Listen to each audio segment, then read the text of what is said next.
Hey guys, I just wanted to sort of talk quickly about the Palpatine scene here, and obviously episode six. We saw this lovely little exchange between Vader and Palpatine here. Quite a lot of detail for the scene. You can see there on Palpatine's chest, he's got the brooch at the top, which is something we haven't seen before.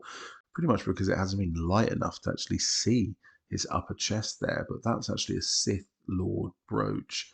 It's got a lot of history to it. It's got a lot of dark energy, dark force powers, and I just think it's a nice little touch again that for the fans, that we see that.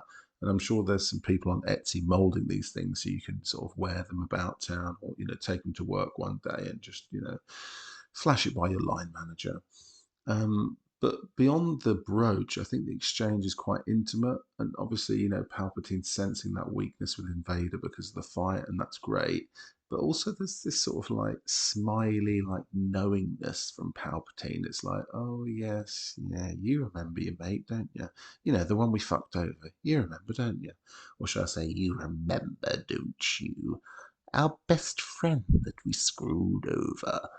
And he knows it, and you can see from that cheeky little smile, it's like, don't let those feelings come back now. We don't want to go back there again, do we? We know what happened, don't we?